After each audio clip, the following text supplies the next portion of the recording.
Time to find out whether this show is good or not. The 23rd of December was the release date of Dragons: The Nine Realms, a reboot spin-off series in the How to Train Dragon franchise. I think everyone gets the gist. It's a modern interpretation and people don't really like it. Who would have thought that stripping everything away from the beloved series and placing it with a cheap knockoff would lead to bad reception? Hello? I've only got one bar. That's because we're starting with Episode 1, The First Flight, Part 1. It's because we start flying in a helicopter towards the Icarus station, don't know why it's called that, over the Cullison Fissure, named after Tom's mother, who discovered it, predicted it. I don't know, this aspect is sort of glossed over, because dragons! Speaking of dragons, we're getting ahead of ourselves. We start with hiccup narration. Hoarding piles of gold? You just reminded me of something better. You want to hear a story? No. But I've got a dragon story you haven't heard. No. A story that really happened. No. This one is my absolute favorite. I'm fairly sure you're alone in that long shit, mate. Because this story is mine. Alright then, you cocky brat. Go off, king. I didn't know they included the good dinosaur in this. I think this is like the only time the How to Train Dragon melody is used at all in this series, which is interesting. I would think they would spam the sheep out of that. Look, I have to avoid swearing and all I see is sheep on screen. Oh hey, a helicopter. We've caught up. Tom and his mother land, meeting Sevatanya, the Sly. I should have researched how to say that before this. From Dragon's Rescue Riders. Jude is reading tarot cards. Is that stereotypical? I don't know, people can have genuine interest in this, but I call upon thee with Asian heritage. Is this stereotypical? Hey. Hey yourself. Some weird bit of dialogue happened and we meet the other teens. So we have Hiccup, but cool. Astrid, but cool. Present in this dimensional timeline. Snortlout, but suck up to the authority figures. Oh wait, that's just Snortlout. And Fishy Legs, but no talking. I can't hear you. She said, here. Hello? Oh no guys, we're losing our last bar, hold on. There we go, 5G time. The comedy, especially in the first couple of episodes, is really weird. They pause for a laugh, but nothing funny happens? Flintlock wood. Well, they do comedy that only 5-year-olds laugh at. It is state of the art. Nice. Children are not allowed. Now, that would be too much of an issue, as it's basically the target demographic, despite the 12 years of a loyal fan base. But the best children's shows are still funny, even now when fans are older. To name a few, SpongeBob, Phineas and Ferb, Gravity Falls. Wanna hear a joke? There's probably more that I can't think of at the top of my head. It is state of the art. Can we? I got my eye on you.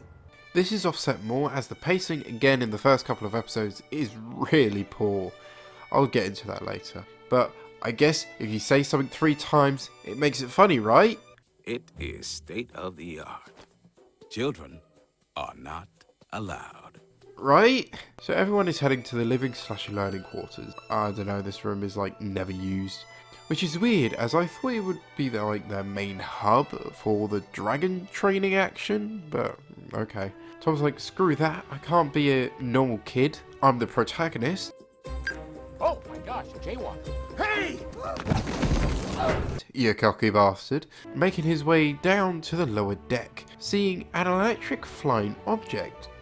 But what? But that shatters a platform? Physics? Hello? Did you leave with the dragons to the hidden world? Thanks to Tom's quick thinking, he sounds the alarm and grabs rope to save the woman. Check! I'm looking down! Well, not quite. A military guy was there in the nick of time. Looks like everything turned out okay.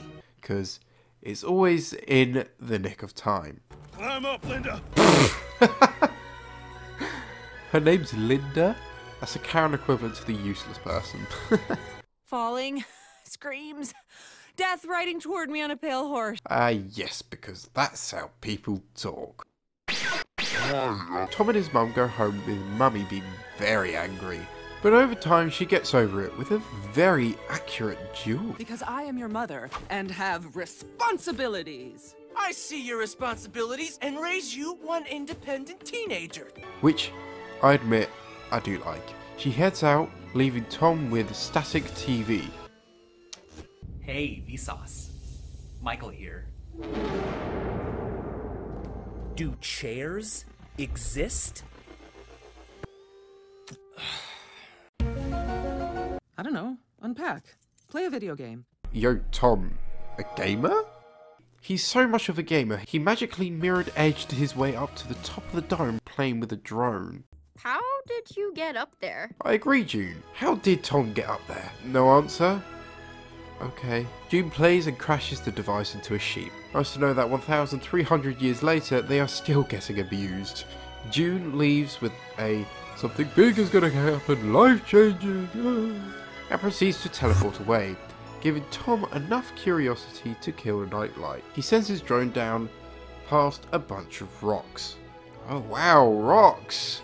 But one of them must be an unknown Geodude, because it disables the drone, venturing down the cliff face to what can only be described as an attempt at the downed dragon scene. The boy and the dragon meeting for the first time. Dragon injured and entrapped, with boy freeing said dragon. Too many similarities to count for there not to be a comparison between the two. For starters, they both roughly take the same amount of time. 9 Realms takes 30 seconds for Tom to reach the dragon. Meanwhile, Hiccup is taking over a minute, taking its time to build tension. We don't know what this thing can do. 9 Realms then tries to build tension as soon as Tom sees the dragon, with a verbal What are you? add that into the unnecessary dialogue pile. He runs and starts climbing back, but he hears the weeping dragon needing help. While Hiccup works to get closer, discovers it's trapped or dead, and immediately gets overconfident. Yes! I have brought down this mighty beast! It's alive. Tom gets a slight closer look and quickly decides to free it. Understandable, he wants to rescue a helpless creature. It flies away at the end of the scene. Is what should have happened. This point is very pivotal in Hiccup's character. Does he kill the dragon to become the son his father always wanted? I am a Viking! Or chicken out rescuing this defenseless reptile? Embracing the person who truly is. I looked at him and I saw myself. Hiccup soon reflects and purposely made a stupid decision, cutting the dragon free. Risking his own life, the Night Fury threatens and flies off. Hang on, such a powerful creature, why not kill him? Don't you know that dragons Always go for the kill. perhaps it's not as aggressive as we initially think? So why didn't you? And of course, the whole scene is beautifully complemented with John Powell's score. Perfection. The nightlight bursts out using its blast, showing its raw power, similar to the Night Fury. But it's so unnecessary. Toothless manages to instill more fear and tension from a roar rather than a big boom boom, which we see for like 2 seconds before Tom pointlessly falls off the cliff. Tom Ark Survival evolved this shit, using climbing picks, getting back on the ledge. Now it's Thunder's turn to do the threatening, but it's so weak. The animal slowly approaches you growling, compared to the speed and the impact of How to Train Your Dragon. Boom! Suddenly, at your throat. Toothless behaves like an animal should. Thunder doesn't. It should just fly off. It doesn't help that Tom isn't even scared either, and just starts yelling at it. Thunder just circles him and fires a devastating blast at the light. No. Why, it just looks so pathetic. Is this static shot supposed to be intimidating? Oh no, it turned his light off. Ah. And that's the cliffhanger. Oh, you gotta be kidding me! Oh, I wonder what's going to happen next. Thunder eats Tom. Now, I'm not saying one version is definitively better than the other. Both structures could work. Nine Realms focus more on doing the right thing and saving the individual, whereas How to Train Your Dragon focuses more on the tension and the character drama. But Nine Realms pacing makes it feel like we're going through the emotions. This happens, then this happens. A bit scary, and then this. On the other hand, How to Train Your Dragon tension builds on top of each other, including key character moments.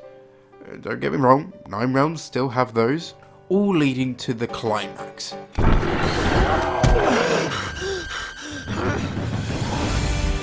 Yet on the resolution, there's that morbid curiosity that killed the Night Fury. Well, in this case, Tom. What a very weak ending / cliffhanger to the first episode. This episode is to prove that this series is worth watching, and they leave the audience with this. No. Oh, you gotta be kidding me! I only hope they improve from here. Right, episode 2, The First Flight, part 2. We see the intro for the first time. Most of it doesn't apply until the last episode, so it feels a little spoilery. But whatever, it's fine, it serves its purpose.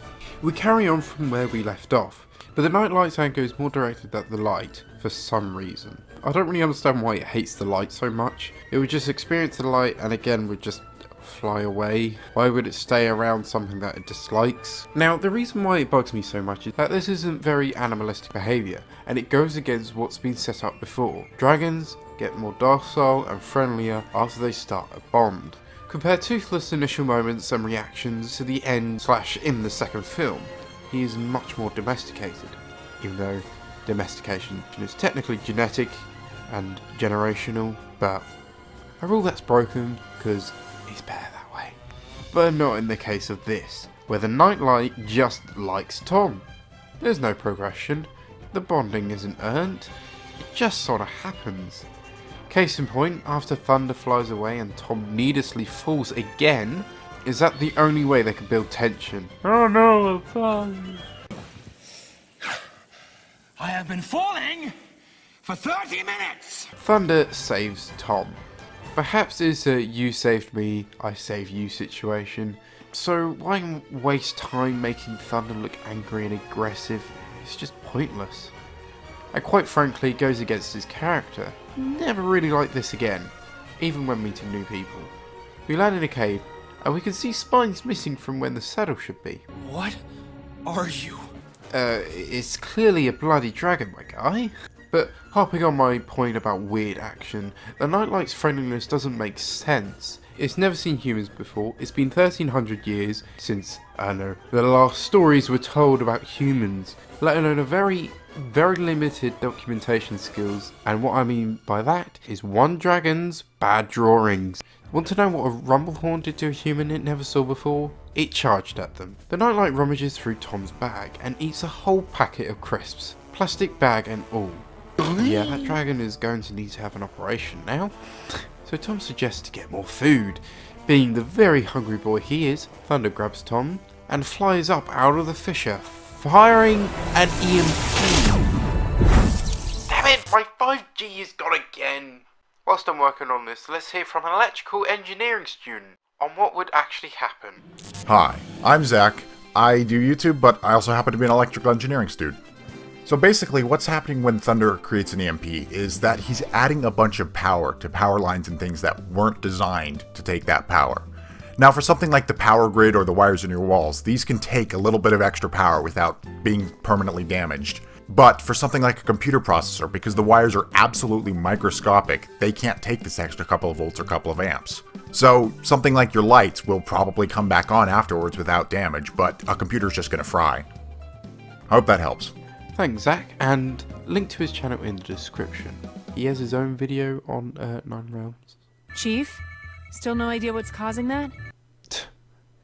Useless, Linda. Tom gets caught by the chief, and Mummy's very angry, but honestly, he got off pretty light.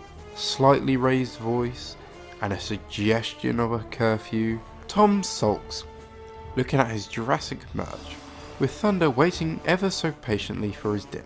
The next day is Tom's first day of school. Instead of learning anything, or any teachers supervising them over a pretty critical point in their learning, they all just hang around, and we get a basic insight into the other team. D'Angelo is Snotlout, keeping with the daddy issues. June is Astrid, comforting the main character. Or pterodactyl. But what's funny, when Indominus, Zane and I watched the first couple of episodes together, oh lord, they both preached to the choir of Dino Nerds that day, because oh Raptor Jesus, did they went off. Okay, so it always riles me up how every show I watch, whether it's a dumb baby show or an actually good entertaining show that I really like, every time they include a dinosaur in the show, they always say pterodactyl. It's always that. Because it's just like they always have the most basic dinosaur knowledge, just like the Dillo always spits, the raptors are massive, and then you got your like, yeah, well, other dinosaur stereotypes, and then of course you always have my favorite dinosaur is pterodactyl. And it's just so enraging to me, because obviously pterodactyl is not a singular species. It's in fact to call a pteranodon the pterodactyl is like to constantly call a human a monkey, or at least an ape. It's technically true, but it's just like, you know, it's annoying to call a human a monkey. But then even when you have the smartest characters in a show, like characters like the scientists who can name all the elements on the periodic table, and they can like build robots, like magnificent robots, and they still say pterodactyl. Say my name.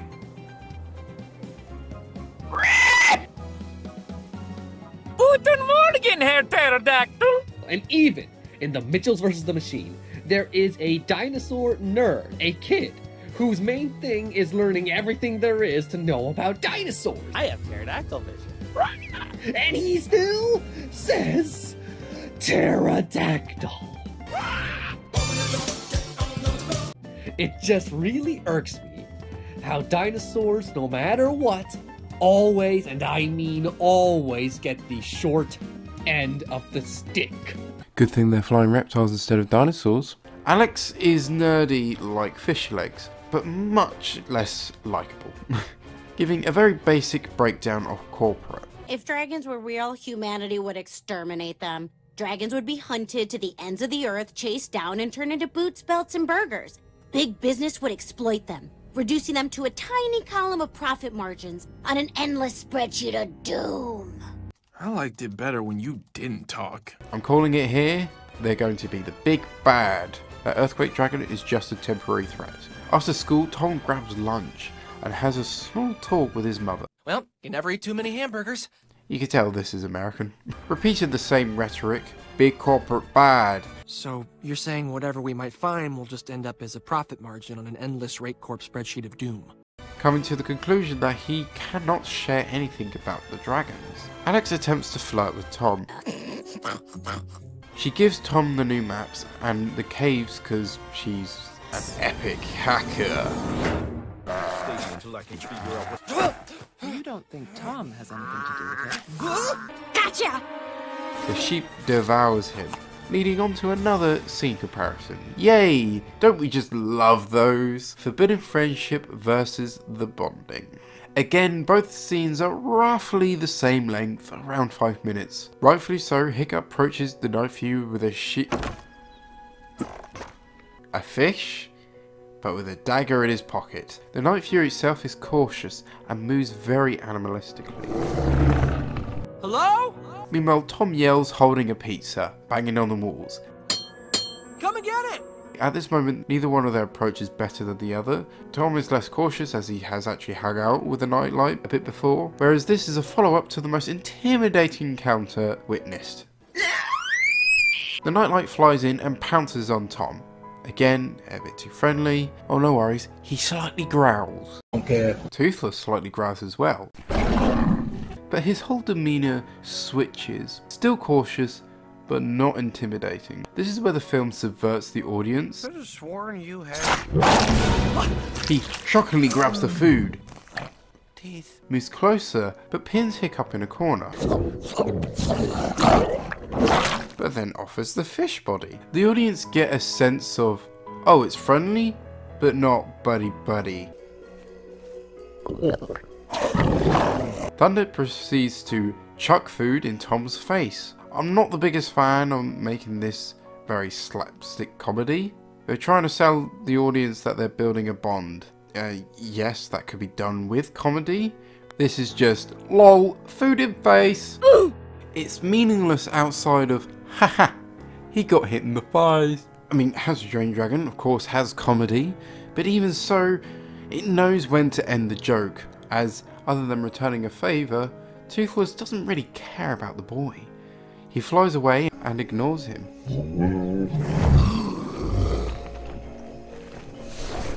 Thunder vomits spaghetti. Haha, he got puked on. And just starts a montage of smacking food out of his hand.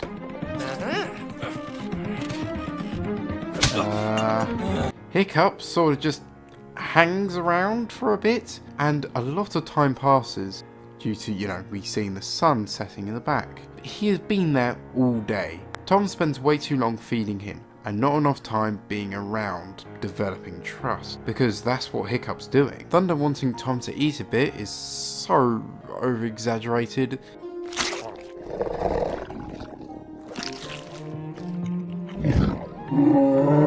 The subtlety in the original is way more funny. There's like no words exchanged, just looks and groans, and that's what everyone would do in that situation.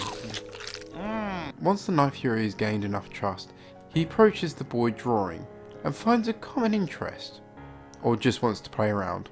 Either way, I think that's what's missing from the 9 Realms. Too much time on the food bit, and it would be nice to see them interact or play without flying, of course. To be honest, I would like to do the situation in a completely different way, but they wanted to make it similar, so that's why I'm drawing comparisons. The pacing feels off. After they eat, Thunder rests and Tom touches him. Slight pushback, but 2 seconds later, they're just doing the hand thing. Bam! Bam! One thing after another. No developing trust. I guess Tom falling to death is a trust exercise now. No! But I interpreted that as an eye for an eye. Doing the right thing. So this bonding feels a bit sudden, and doesn't feel deserved. Hiccup steps closer and closer to Toothless, with the music building towards the climax of the hand thing. Oh, still not sure? Looking away. There we are. That is one big step closer. And that's the issue with the 9 Realms.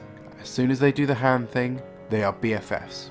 They get along like a house on fire. If it was a monstrous nightmare setting the house ablaze. But in How to Train Your Dragon, Toothless gives a dirty look and goes away. In later scenes, they're still developing that relationship.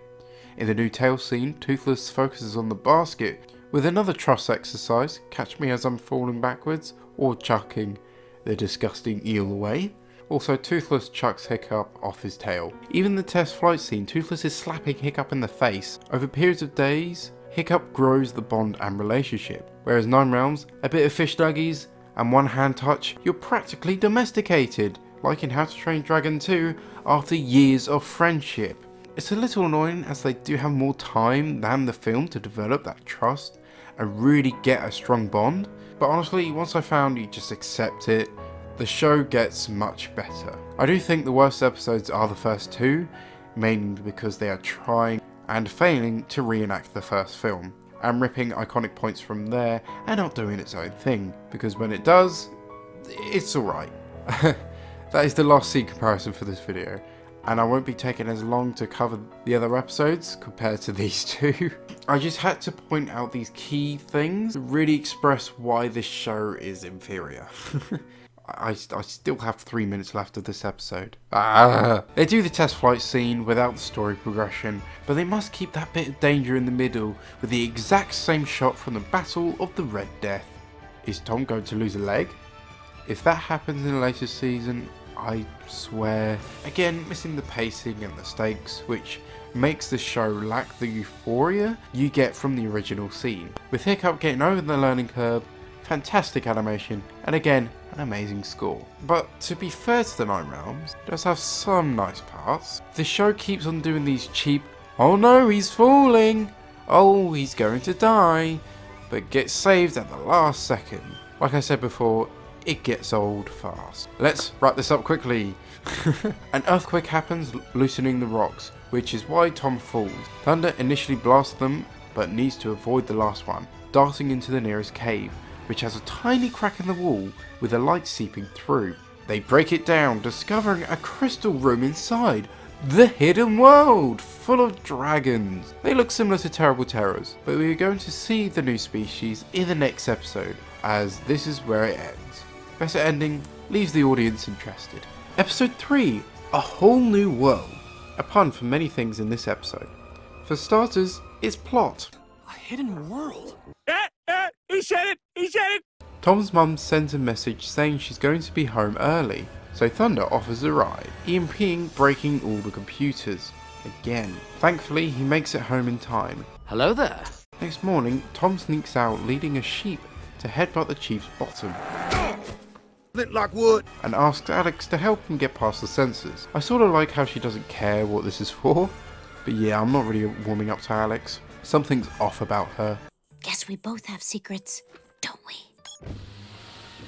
June has been trying to follow Tom for a little while now and manages to catch up. Like another individual I know. I've known you since grade school, remember? I know when you're lying. June, you haven't seen him in years. Don't know him that well. But yeah, nitpicking aside, June meets Thunder. He's still way too expressive. What's with that little head nod? You part human, bro? Hiccup? You've got some explaining to do. But ultimately, they both decide to keep this a secret because big corporate bad. Oh, and names the Nightlight Thunder. I feel like they could have chosen a better name though. And now, the romantic flight scene. Ooh boy. Oh, a bit too quick. Oh, Jesus. These two scenes are roughly the same.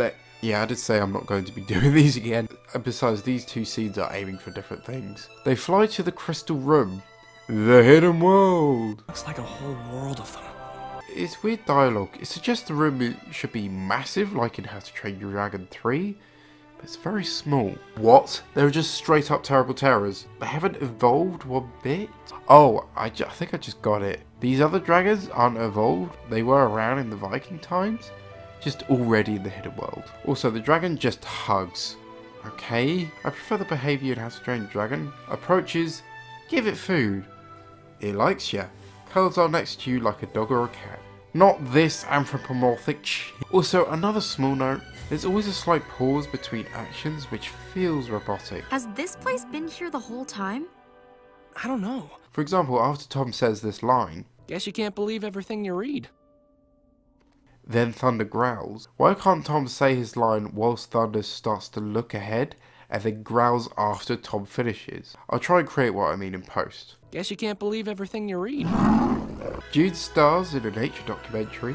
We are about to witness one of the great phenomena of the natural world. About the new creatures, the Gem Breakers, which so far act the most accurate to how dragons behaved before. I do like the design of the location, especially like the purpley bits, which I assume are mushrooms on the plateaus of crystal.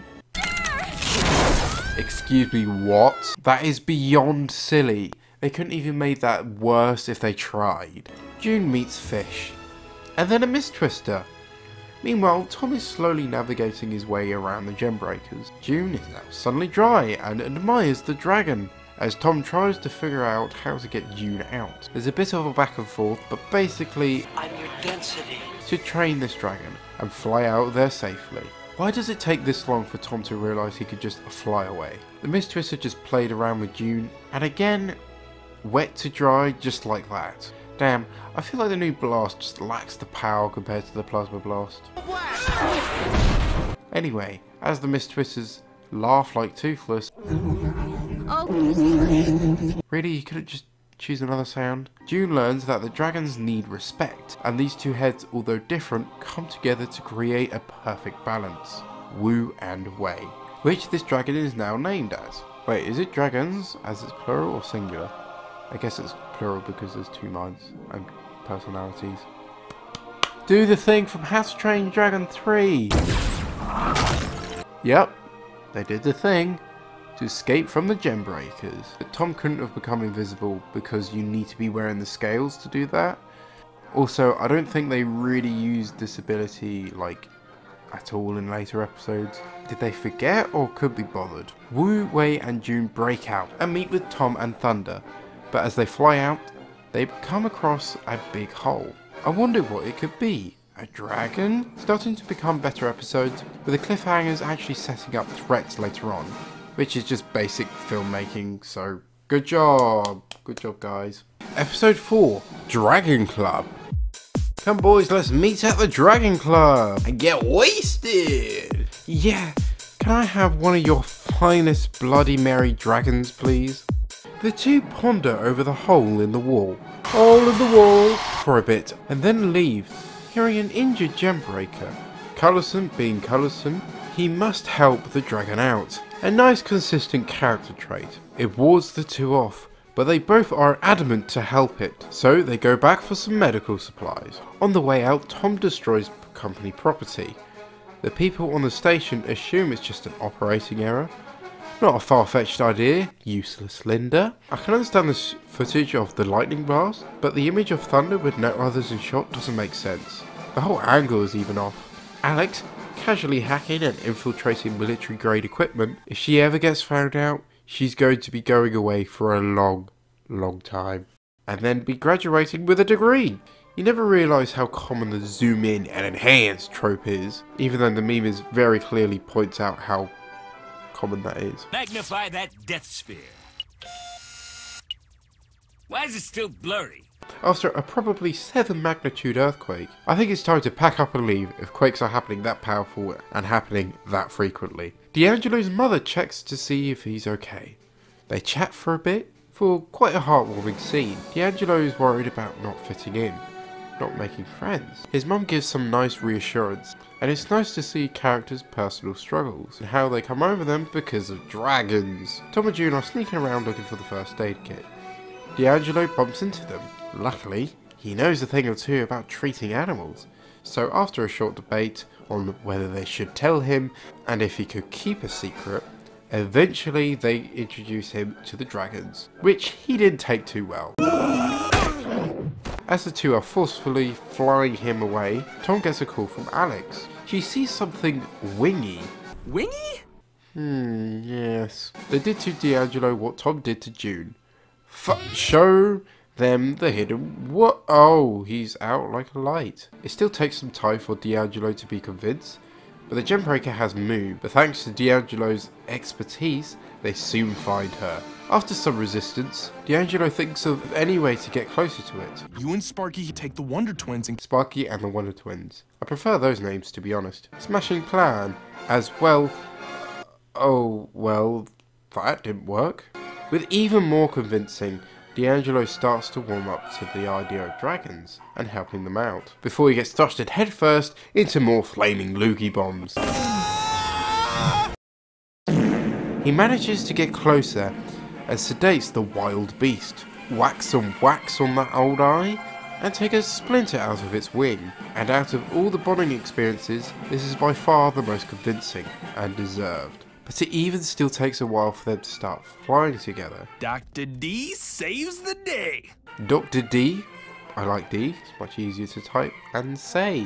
So that is what he's going to be known as from now on. Oh no, some other Gembreakers come with a gronkle noise and starts bullying Plowhorn.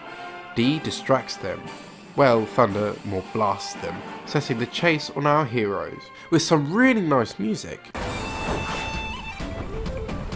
In the midst of the Wonder Twins, who aren't held by their horns? That's a nice detail that I like in How to Train Your Dragon. Snotlout's posture is of someone riding a low-riding motorbike. Snotlout a hairy biker? Anyway, with Sparky fighting off Biff of the Gembreakers, butthead, D falls off. Because everyone likes falling in this show. But the worst offence is, he's in a small room, normal gravity applies. Doesn't take that long to fall. Especially as he says, "Catch me!" Yeah, you deserve that for defying the laws of gravity. but a nicer version. Look, here's another editing trick to fix it. Plowhorn finally accepts Dee as a dragon trainer, and the first thing she does as a new dragon rider gets a really silly idea.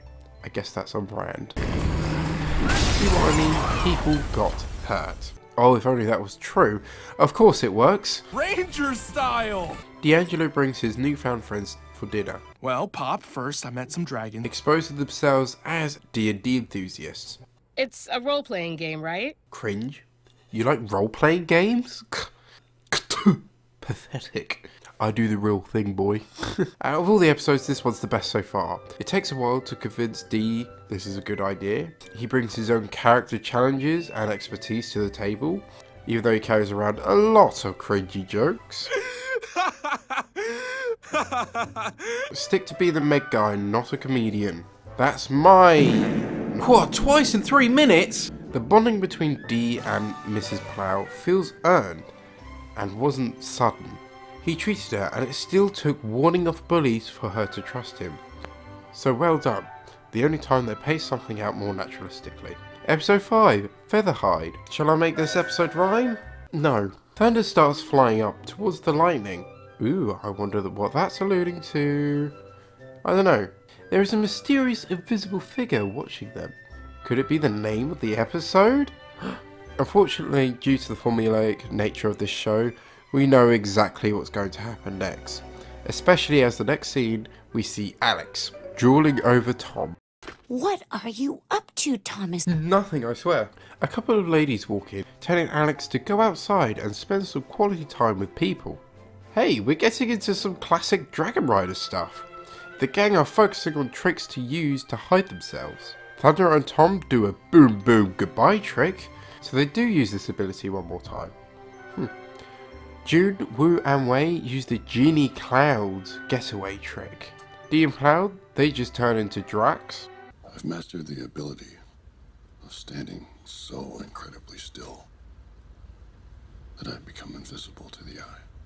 Alex's curiosity gets the better of her, or her knickers, and she goes looking for Tom, bumping into all the dragons. If D'Angelo didn't take the dragons well, imagine how a shy girl with no social skills takes it. Secretly, a dragon has been stalking the riders and takes a shine to Alex, following her home. She then stars in the next upcoming horror movie. Just the wind. Feathers is just playing around, much to Alex's fear. Tom, June and Dee pop over for a cup of tea. I didn't mention that they decided not to include Alex in the Dragon Club because there are already too many members. But what does it? Thunder popping his head in. I love that. But yeah, they know there's an invisible dragon inside. But oh no, it's Alex's mums! And yes, it took me an embarrassingly long amount of time to clock that they were Alex's mums. I turned into a historian and said they were close friends. Although, saying that, my first thought that crossed my mind when I saw them is, they're gay. My gaydar was tingling. Right, I love how supportive the mums are as well. So Tom and the others chase after the Featherhide to get the dragon out of the house. I really hate this segment, it's so poorly. Dee and June can't be bothered anymore, so they leave. Tom and Alex alone, they have a chat on why Alex doesn't like to go outside, or creatures. Because a dog bit her out of nowhere. To be honest, that was her fault. Dogs never just bite out of nowhere. Just watch for the body language and common signals. Tom gives some advice to Alex to reach out to the new dragon. And as the Featherhide took interest in Alex, they both start to form a connection and bond. As everyone is leaving to put Feathers back in the cave, they bump into some very naughty dragons. With some very unfortunate timing, new motion detecting lights have been installed to help people walk home. They attempt an EMP, but people have thought about the equipment and built them properly. Even so, the EMP wouldn't have any effect on the lights. So the gang have to use their newfound hiding trick to escape back home, as just around the corner a bunch of people are out. They are looking. They look like they're searching for something. But what though? The Wonder Twins escape using their genie mist. Plowhorn escapes because the chief is blind. I got my eye on. Thunder blasts a sheep toward people and fly out of there. Why don't they just use the boom boom goodbye trick, huh? It would have been nice if they developed the escape tricks a bit more rather than talk about them once. Especially one where they show an example that's not used later on. Basic rule of Chekhov's gun. Alex and Feathers walk into a bunch of fireflies where Alex's mums are. They use the dragon's cloaking ability and ew! The stretched textures on the eyelids. They all make it back safely, with Feathers probably being my favourite dragon, especially with its personality. You would have thought it would be Thunder, but his personality is so dumbed down compared to Toothless. But speaking of Thunder, and being the dumbed down version, he too is looking for a long lost tribe, something we read in the character's synopsis. Do we have an ounce of originality? No. No, they do not. This is just rip off the TV show. Episode 6. The Fault Ripper. Sorry, my fault. I just ripped a fat one. Everyone awakes from the earthquake. I'm sorry, but she's got a massive head. They're starting to get dangerously powerful, so Tom's mum derives a plan to explode the pressure point to relieve the pent-up force, to prevent the Icarus station from collapsing. An issue that they're not aware of, there are living, breathing dragons that would die from the blast or cave them in, but they've already been caved in for 1300 years, so uh-oh, big corporate comes down. Guess they are going to be the overarching villain all along. For now, the riders go to check on the dragons. Thankfully, they're all okay. To help save the dragons, Tom wants to reenact How to Train Your Dragon 3, leaning a bit too heavy on the sad side for something we haven't really have enough time to get attached to. The timing is weird, as they've only just got to know the dragons, so it's very obvious what's going to happen to them.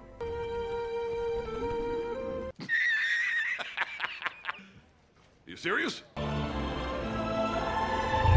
There's the door. Before we can send him off though, Tom's mum needs to get plasma blasted first. Whoa, that clip from the trailer, with the gang figuring out it was the dragon the entire time. So an easier solution to their problem. Send that thing back where it came from, or so help me! Alex is on computers, distracting useless Linda and the chief with a virus. Virus? I hardly... Dee operates the crane, with June and Tom heading down to the dragon's lair. The scary dragon investigates the thing. The sounds it makes are eerily like some other dinosaur in another franchise. And starts doing the typhoon mixed with a catastrophic quaking hole digging thing. I must say, I think this dragon design is pretty cool looking. Needing to get closer to the edge but can't, Dee starts swinging the crane, but bugs out early as the adult's approaching. So instead of thinking of something else, Tom and June take an unnecessary risk and jump to the nearest ledge. A whole night passes and the parents don't notice their children are missing. 10 out of 10 would parent again. So they both head down to start the mission. However, enough activity from the Fault Ripper causes the cave entrance to the hidden world collapsing. Tom and June are stranded in a fissure that's about to explode. With nothing left to live for, he frantically mines, shouts for Sparky. The probe fires its rockets. I thought they needed to prevent that. But more importantly, the big bad dragon wants a piece of the probe pie, leading it to get stuck. Oh, and the parents are conveniently knocked out. And now the writers thought, you know what, that trope where people get saved in the nick of time? Let's do that so by the end it loses all meaning, if it hasn't already, as I like doing that trick for fake tension. This bit is just a lot of flying around, being chased, so I'll show you the highlights. Tom's mum gets a tiny glimpse of Tom riding Thunder, she gets freed, Sparky plays Evolution of a T-Rex with a Fault Ripper for no reason. The animation is sorely lacking, especially for a season's end climactic chase scene. The other dragons come to the rescue in the nick of time. Wait, who's Nick? Yes. Nick that trope in the butt because it's so overused it's completely meaningless. Wu Wei should join an arts and crafts show, because from the Misty Breath attack, they make a refined ice ring around the dragon's snout. Wait, what's going on? Yo, shot limits? Something that the franchise kinda ignores, unless the writers want to force extra tension. Feathers saves the heroes in the nick of time. Nick, fuck off. This makes sense as the dragon uses hearing to navigate, so it would be sensitive to loud noises. This whole climactic battle is pretty underwhelming, and it only gets worse from here. Tom and Thunder get caught by the Fault Ripper and dramatically falls down. Tom. Just expect Tom to be dead immediately. One of the worst fake out deaths I've seen in a while. Again, writers, can't you think of anything more imaginative compared to every other show on the planet? Ow!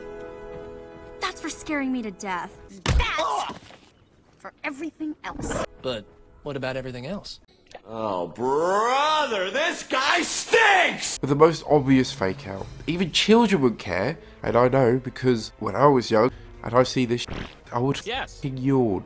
Either the writers got lazy or some higher ups interfered. I don't know who's at fault, Ripper, but someone is to blame. But oh no, it gets even worse. The showrunners realise, oof, we wrote ourselves in a bit of a corner here. We've got 2 minutes to wrap this up, and we haven't even got a conclusion yet. What happened to the Fault Ripper dragon? I don't know, but I hope he's okay. Oh no, it's just gone.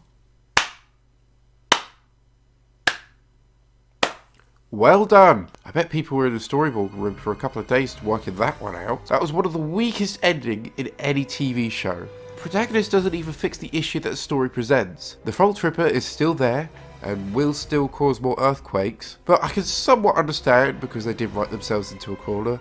They can't chase it out the fissure because all dragons must stay down there, even though a lot of dragons will probably just fly out and migrate to the surface, but oh well. They can't really permanently resolve the issue because dragon's good, and they can't keep the Fault Ripper there because the climax would be for nothing, and the humans would have thought the mission had failed and would try other risky strategies. So personally, this is how I think they should have ended it. Tom gets dragged down by the Fault Ripper, escapes, and starts guiding it through the caves and the hidden world, getting deeper and deeper, even going through parts that we haven't seen yet. Tom lures the Ripper so far and deep inside the hidden world that whatever shenanigans it does won't affect the Icarus station. Still not a preferred ending, but for something at the top of my head, it's better than what we got now. And now, to wrap up the episode. Everyone returns safely. Tom's mum brings up she thought she saw something. Set up for the future, I guess. I hope it does lead to something, and nothing just brought up once and never brought up again. With D'Angelo awkwardly laughing. I'm so sick of this. This isn't funny. Comedy? Hello? Is it there? Says the guy who's put this sound effect in more times than it should have been. Do you get it, guys? He knows the truth. You know the truth. I know the truth. The earth is flat. What am I watching? Is this Ice Age? So, lady, where were we? Look, blood is even on their hands, yet they still make a print. Wow, isn't that magical? What the actual... Yes. We have 50 seconds left of this episode, most of which is the credits, and Thunder's Blast can draw a strike class symbol. One last ball to send us on our way. That's it. I'm done. I'm done. Uberdenken, take over. Spotlight is on yours, because I am out of here. Hello all, and special thanks to NewOrca for bringing me along. It's great to have the How to Train a Dragon community together again. And for the parts that it embraced itself, what it has to offer is a time traveler's perspective of our world. The themes that How to Train a Dragon outlined for a dragon-compatible world are put into the limelight. More than ever, regardless of background, ideology, or race, only a select few caring people are able to keep a secret. The secret of dragons and what has become of them, their world, and the wonders that they bring. Toothless's descendants have become isolated cave and crevice dwellers, spread far and thin, stuck hoping for a future that only comes in ancient stories. The special bond that man and dragon could have that they never can quite reach. The end focus of this show speaks beyond its shortcomings, and though this show misses the target it should have hit so nicely, it provides a unique, personalized view of what could be. Among this, a dragon, direct descendant of the ancient king of dragons, braving beyond the great divider, connecting with a creature that could easily be the death of it, experiencing what could be the start of a new amazing chapter of what could be. An adventurous direct descendant of not just the Vikings, but the very first real trainer of dragons, the one who connected it all, looking from a modern, wiser view on how to make this forbidden world possible in the spotlight. A superstitious girl letting go of self-serving in order to tame and therefore save both herself and a mysterious, frightening beast. A strongly raised boy looking for nothing more than the approval of a self-sustained, confident leader of a father. Regardless, deciding to do the right thing for a greater cause, above his own interests, even with a great danger ahead. An isolated extrovert finally being able to go beyond the walls of her shell, not alone, but rather with and for the very types of people she longed to connect with all along. Ending off with protecting the seemable enemy from the wrath of the world that exists today, the mystery of which is to come, still unsaid, and keeping me on the edge of my seat. The ultimate question of all of this: can humans and dragons really live together in a world like that of ours today? If this show continues, we shall see the wondrous adventure that awaits, and I can't wait. You know, Uberdenken is what my vocabulary de-evolves to after a night when I'm pissed out my head on my way home with my mate Kenny, screaming, "Uber! Den! Ken!" But, thanks for that, always worth a second opinion. So, Dragons the Nine Realms. It's alright. It doesn't really do anything special, just reuses a lot of tropes and cliches from many other TV shows. The episode structure is pretty formulaic, 2 episodes to establish the world and for our main character boys to bond. Then the next episode is the side characters getting a dragon, then another, and another, then a final boss battle. If they had more episodes, then they could have broken it up more and played on their strengths. The dragon riders training dragons. This would allow more time to get to know the characters, especially once they are all together as a team. So bonding isn't as forced, characters actually earning emotional stakes instead of forcing it down our throats. I would have kept the ending a bit more intimate and more character driven, making it a bit more bittersweet. Then when there needs to be a big climactic ending with stakes and tension, people would have gotten more attached to the characters. Pacing, especially for the first couple of episodes, is off. Jokes, most of them aren't even funny, and I mean that even with a younger audience perspective. And setting it in the modern world is just boring. It's nice they set new challenges, but nothing we have seen in other TV shows. Over Christmas, How to Train Your Dragon was on TV, so I watched a bit of it because it's bloody toothless. And I thought the Viking world was so much more interesting, even down to the designs of the houses. It was unique. Is there any other kids TV show that's set in the Viking times? How many are set in the modern world? I'm surprised there isn't more pandering to the old How to Train Your Dragon. Most we got was a bit of music, the helmet and the symbol, at least Easter eggs to the past. But oh well, neither a positive or negative. On to things I like. I like the new dragons, they are okay. The main characters are okay. Models and textures are pretty good, most of the time.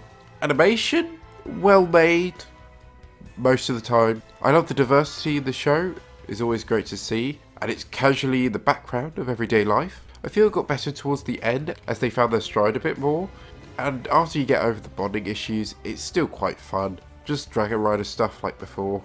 But as I was writing this video, I received a comment that sort of stuck with me. Thanks for stopping, by the way, but not for much longer.